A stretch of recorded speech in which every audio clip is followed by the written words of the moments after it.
Tengan muy buenos días en esta mañana húmeda de mayo, ¿verdad? Es un gusto de parte de la Asociación Cultural Cuxcatán poder compartir con ustedes algunas ideas, algunas teorías, tesis o comentarios sobre uno de nuestros grandes poetas salvadoreños, Roque Dalton.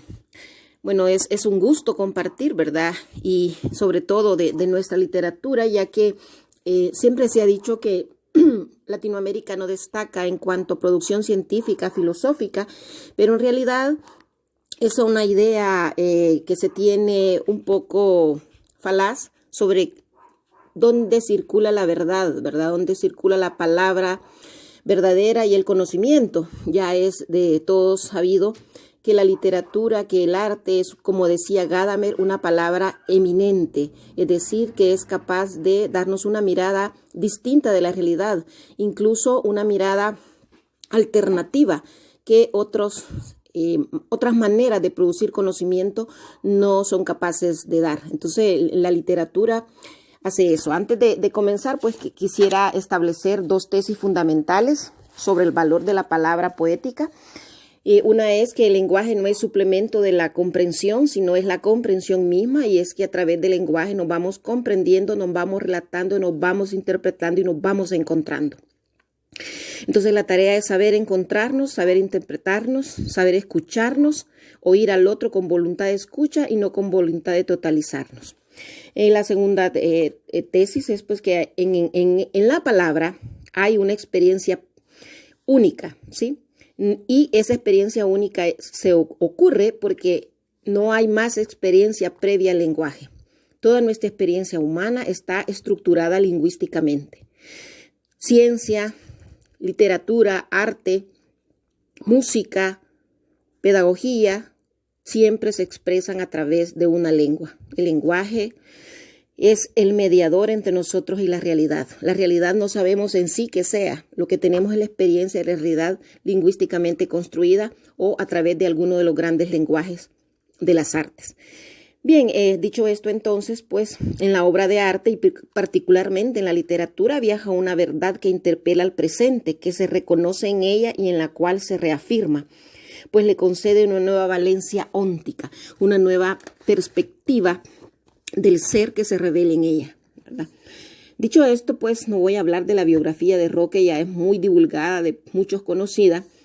Voy a hablar un poco de su obra enfocada en un elemento fundamental que es uno de mis trabajos de investigación, y es un proyecto que digamos que he cubierto a la mitad.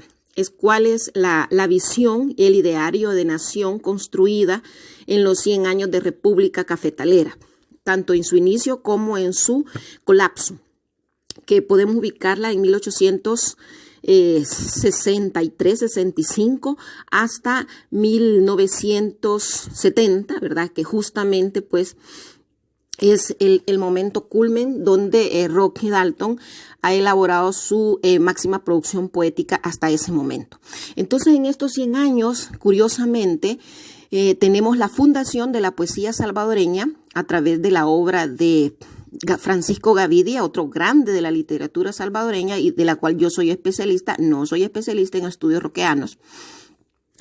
Y de ese momento hasta la llegada de Roque tenemos un ciclo histórico que es la República denominada República del Café, y en ese ciclo pues hay la fundación de la literatura y la refundación de la literatura a través de Roque Dalton. Ambos comparten un ideal de nación, un ideal de cultura, y esos son elementos comunes que se pueden identificar en la obra de ambos escritores. Hay un afán por descubrir la realidad, por meterle el diente, por desentrañarla, por entenderla, ¿verdad? Y pues en Roque está la necesidad de denuncia urgente de la brutal realidad, de volver la mirada a la población más vulnerada, echar la suerte con los marginados, decir de ellos e intentarlos hacer desde ellos. Por tanto, su poesía es desnuda, ¿sí? Un total desnudo de la realidad, y para poder desnudarla de manera descarnada, el lenguaje pues se le vuelve corto, así como se le volvió corto a Gavidia en su momento, y él tiene que refundar un nuevo lenguaje, y es una tarea difícil porque la refunda desde las categorías populares, desde las categorías del pueblo, hay que ver que ambos se movían en contextos sumamente distintos en cuanto a desarrollo socioeducativo. Gavidia tuvo que fundar la educación. Es un gran pedagogo y su insistencia en el papel de la educación era fundamental, porque él ya veía pues que este país, que esta nueva nación que se estaba formando, no iba a ir a ningún lado, sino era a través de el proceso educativo de transformación de un pueblo que venía de la opresión y de la esclavitud. Claramente, desde sus inicios, Gavidia, en su primera obra temprana, Júpiter, plantea esa tesis como fundamental, y toda su obra va a ser un camino de desbrozar, ¿verdad?, ese proceso que se ha seguido, a través del cual se va a lograr la transformación de la conciencia del ciudadano, del pueblo. Él no habla de ciudadano, habla de pueblo. No vamos a ser ciudadanos si la chusma no se educa, ¿verdad? Eso es lo que planteaba él, ¿verdad? El ciudadano es una construcción educativa. Ese es su sueño, ¿verdad? Y por lo que trabaja, y por tanto él no se dirige a las élites, no se dirige al pueblo, ¿sí? Porque él está consciente que el pueblo en ese momento no tiene las herramientas para poder responder a este llamado de construcción nacional. Directamente su público son las élites, a quienes les obliga y les responsabiliza y les llama a la conciencia de ser los en ese momento llamados a construir una educación y una conciencia popular. Roque se encuentra ya con una nación fallida, con una nación que no logra sus objetivos, con una nación donde la injusticia es campante y galopa, ¿verdad?, al lomo de pobre pueblo, y es eso lo que él desenmascara y pone en evidencia, que hay una cultura oficial que es una farsa, ¿verdad?, que esconde terriblemente la realidad de la población salvadoreña, y él se hace bandera y voz, pues, de esta causa. Por tanto, hay en él una obligación de militancia. Entonces hay esos dos ejes que se cruzan en él, el poeta y el militante, ¿verdad? Y entonces esa militancia la hace de las categorías marxistas, que en ese momento son las categorías sobre las cuales se puede hacer una denuncia social, sobre las cuales se puede comprender la situación de injusticia, ¿verdad? Y desde esas categorías él pues produce su obra poética. Yo en este momento pues lo que me interesaría es abordar esa denuncia de Roque a partir de una técnica que él utiliza y que es que digamos atraviesa toda su obra, y es el elemento hilarante, el humor de su poesía, que es una herramienta de denuncia y que curiosamente también Gavidia lo menciona en su obra, y destaca el carácter de humor con que los salvadoreños como culturalmente enfrentamos la realidad. Entonces hay un poema muy, muy lindo de él, ¿verdad?, que dice que hermoso se ve San Salvador, ¿verdad? Y justamente es un poema que habla de una pandemia, ¿verdad? No pandemia, sino de una epidemia de la fiebre amarilla, y dice Gavidia: la bella San Salvador, triste pero no abatida, va tomando la medida de morir de buen humor. No sería buena guisa hacer, ¿verdad?, canto formal y morir en carnaval y no morir de la risa. Entonces, ese carácter humorístico es parte de la esencia del salvadoreño, es parte de la forma en que nosotros lidiamos con esta realidad tan dura, y Roque, pues, lo retoma y lo hace la esencia estructural de su poesía. Entonces, en un prólogo a una antología de Roque, ¿verdad?, realizado, pues, en la editorial Visor, y que este prólogo está a cargo de Benedetti, ¿verdad?, él destaca este componente humorístico y dice, bueno, en Roque, sin embargo, más que hablar de humor en poesía, habría que hablar de humor poético.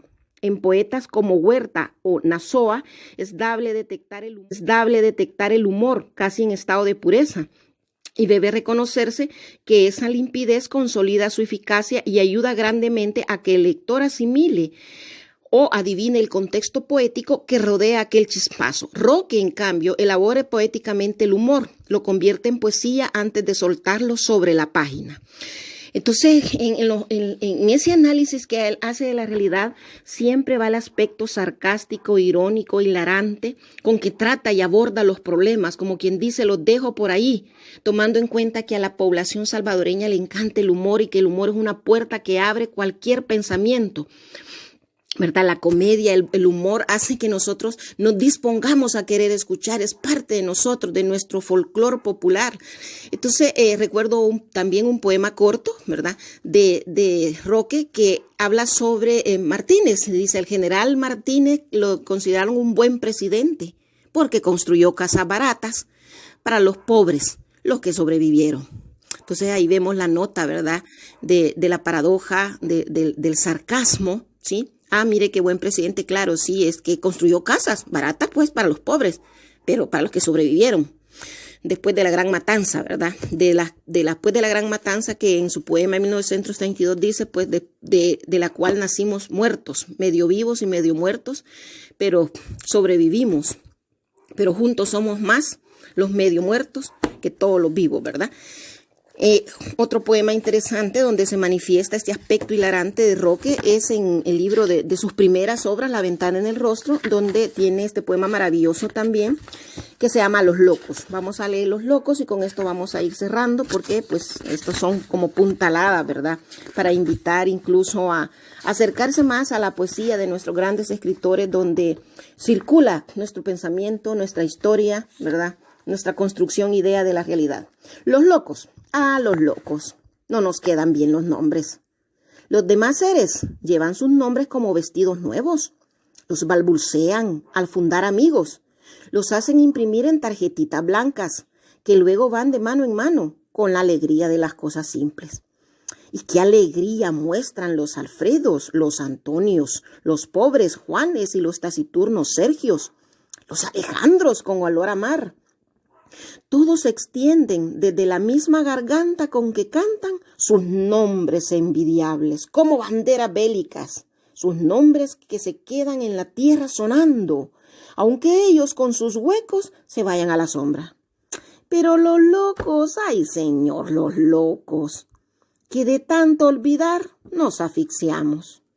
Los pobres locos, que hasta la risa confundimos y a quienes la alegría se nos llena de lágrimas. ¿Cómo vamos a andar con los nombres a rastras, cuidándolos, puliéndolos, como mínimos animales de plata, viendo con estos ojos que ni el sueño somete, que no se pierdan entre el polvo que nos halaga y odia? Los locos. Los locos no podemos anhelar que nos nombren, pero también lo olvidaremos.